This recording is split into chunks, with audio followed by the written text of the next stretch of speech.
ஓம் சாந்தி 11/2/2025. இனிமையான குழந்தைகளே, உங்களுக்கு பகவான் படிப்பு சொல்லி தருகிறார். உங்களிடம் ஞான ரத்தினம் இருக்கிறது. இந்த ஞான ரத்தினங்களின் சம்பந்தப்பட்ட தொழிலை தான் நீங்கள் செய்ய வேண்டும். நீங்கள் இங்கே ஞானத்தை கற்றுக்கொள்கிறீர்கள். பக்தி இல்லை. கேள்வி: மனிதர்கள் நாடகத்தின் எந்த ஒரு அதிசயமான நடிப்பின் பாகத்தை பகவானின் லீலை என்று புரிந்து அதை புகழ் பாடுகிறார்கள்? பதில்: யார் எதில் தன் மனதிற்கு பிடித்த எண்ணம் வைக்கிறார்களோ அவர்களுக்கு அதனுடைய காட்சி ஏற்பட்டு விடுகிறது எனும்போது பகவான் காட்சி காட்டிவிட்டார் என்று புரிந்து கொள்கிறார்கள். ஆனால் அனைத்தும் நாடகப்படிதான் நடக்கிறது. ஒரு பக்கம் பகவானை புகழ் பாடுகிறார்கள், மற்றொரு பக்கம் சர்வ வியாபி என்று கூறி நிந்தனை செய்து விடுகிறார்கள். ஓம் சாந்தி. பகவானுடைய மகா வாக்கியம்: மனிதர்களையோ அல்லது தேவதைகளையோ பகவான் என்று சொல்லப்படுவதில்லை என்று குழந்தைகளுக்கு புரிய வைக்கப்பட்டுள்ளது. பிரம்மா தேவதாய நமக, விஷ்ணு தேவதாய நமக, சங்கர் தேவதாய நமக, பிறகு சிவ பரமாத்மாவிற்கு வணக்கம் என்று சொல்லப்படுகிறது. சிவனுக்கு அவருக்கு என சரீரம் இல்லை என்பதையும் தெரிந்துள்ளீர்கள். மூலவதனத்தில் சிவபாபா மற்றும் சாலி கிராமங்கள் இருக்கின்றனர். இப்போது ஆத்மாக்களின் தந்தை படிப்பு சொல்லி தருகிறார். மற்ற எத்தனை சத்சங்கங்கள் இருந்தாலும் அவை ஒன்றும் சத்தியமான சங்கம் இல்லை என்பதை குழந்தைகள் தெரிந்துள்ளார்கள். அவை மாயையின் சங்கமாகும்.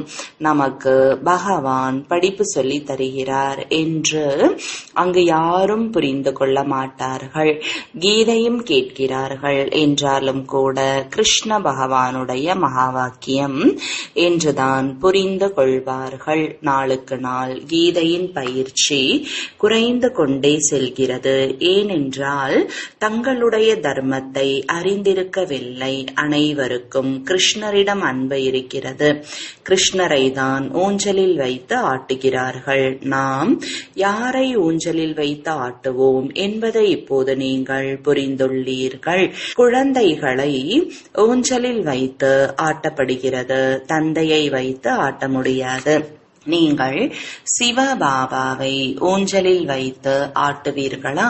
அவர் குழந்தையாக ஆவது இல்லை, மறுபிறவியில் வருவது இல்லை. அவர் புள்ளியாக இருக்கிறார். அவரை எப்படி ஊஞ்சலாட்டுவீர்கள்? அநேகருக்கு கிருஷ்ணருடைய காட்சி கிடைக்கிறது. கிருஷ்ணருடைய வாயில் முழு உலகமும் இருக்கிறது.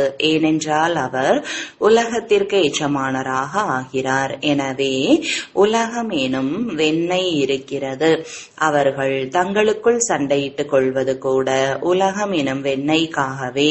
நாம் வென்று விடுவோம் என்று புரிந்து கொள்கிறார்கள். கிருஷ்ணருடைய வாயில் வெண்ணெய் உருண்டையை காட்டுகிறார்கள். இப்படி கூட அநேக விதமான காட்சிகள் ஏற்படுகிறது. ஆனால் பொருள் எதையும் புரிந்து கொள்வது இல்லை. ஆகவே உங்களுக்கு காட்சிகளின் பொருள் புரிய வைக்கப்படுகிறது. பகவான் நமக்கு காட்சிகளை காட்டுகிறார் என்று மனிதர்கள் புரிந்து கொள்கிறார்கள். யாரை நினைவு செய்கிறார்களோ, யாராவது கிருஷ்ணருடைய தீவிர பக்தி செய்கிறார்கள் என்றால் அவர்களுடைய மனோவிருப்பம் அல்ப காலத்திற்கு பூர்த்தியாகிறது என்பதை பாபா புரிய வைக்கிறார். இது கூட நாடகத்தில் பதிவாகியுள்ளது. பகவான் காட்சியை காண்பித்தார் என்று சொல்ல முடியாது. யார் எந்த பாவனையில் யாருடைய பூஜை செய்கிறார்களோ அவர்களுக்கு அந்த காட்சி ஏற்படுகிறது. இது நாடகத்தில் பதிவாகியுள்ளது. பகவான் காட்சியை காட்டுகிறார் என்று அவருக்கு புகழ் பாடுகிறார்கள். ஒரு பக்கம் இவ்வளவு புகழ் பாடுகிறார்கள், மற்றொரு பக்கம் கல்லிலும் முள்ளிலும் பகவான் இருக்கிறார் என்று சொல்லிவிடுகிறார்கள். எவ்வளவு கண்மூடித்தனமான பக்தி செய்கிறார்கள்.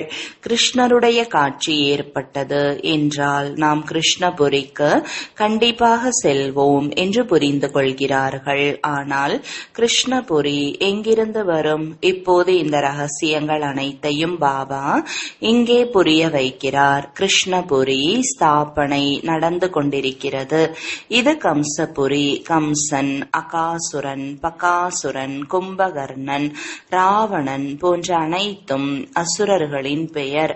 சாஸ்திரங்களில் என்னவெல்லாம் எழுதியிருக்கிறார்கள்? 2 விதமான குருமார்கள் இருக்கிறார்கள் என்பதை புரிய வைக்க வேண்டும்.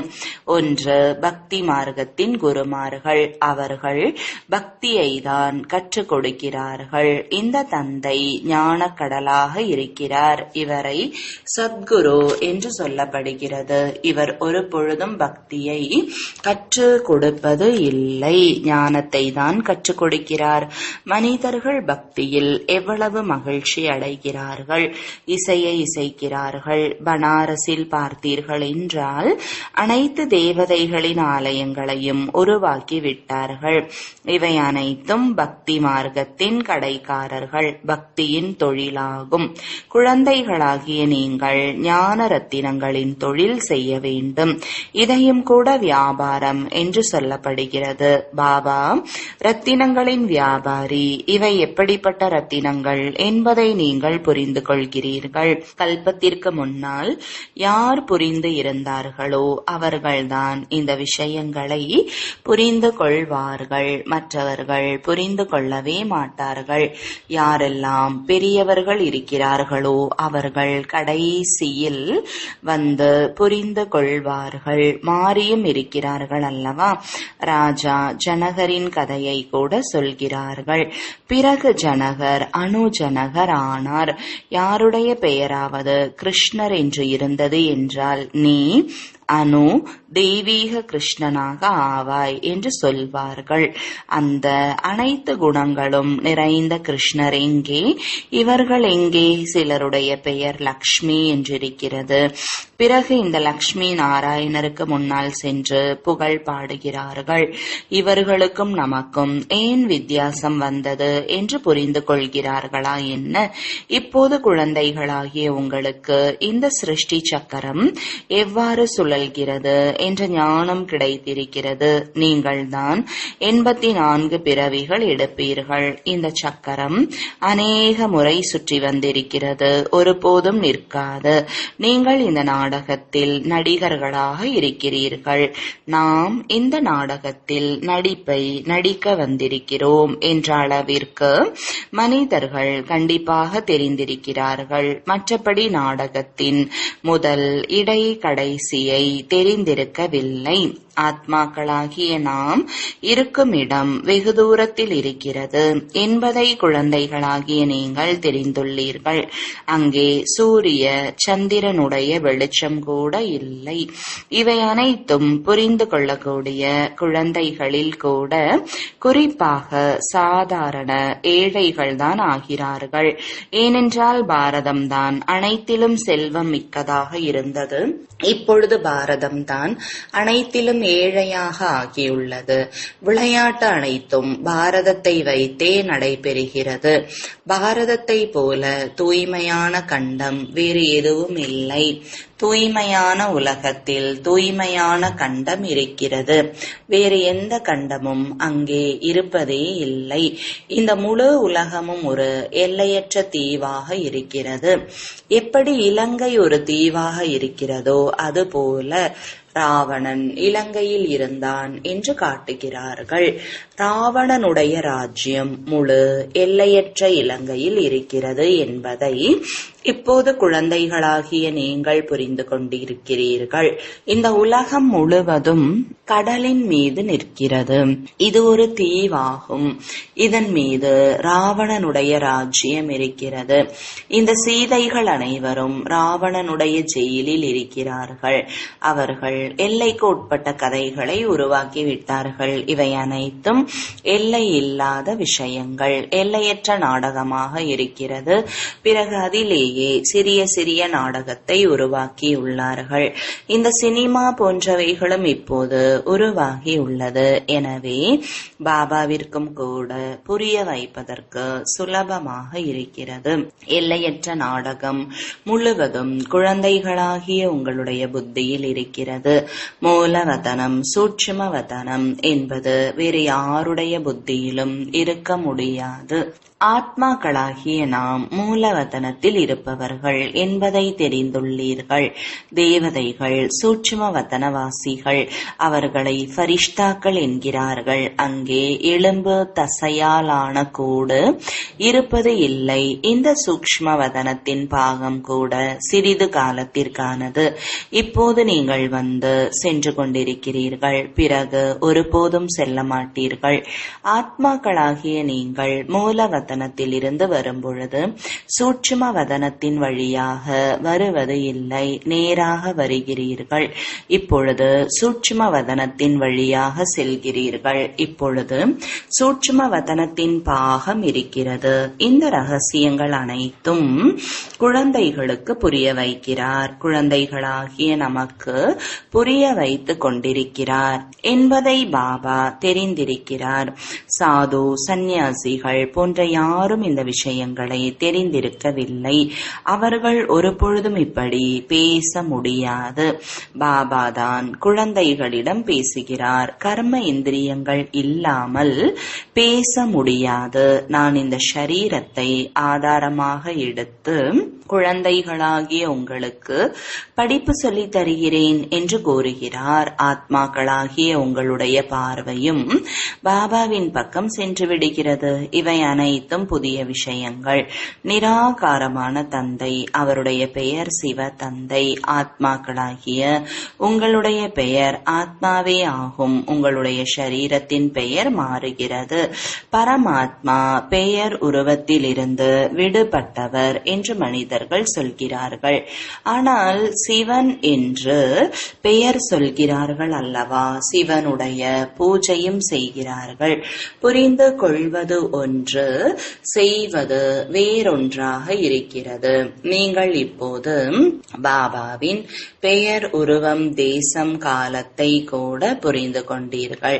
எந்த ஒரு பொருளும் பெயர் உருவம் இல்லாமல் இருக்க முடியாது என்பதை நீங்கள் தெரிந்துள்ளீர்கள். இது கூட புரிந்து கொள்ள வேண்டிய சூட்சுமமான விஷயம்.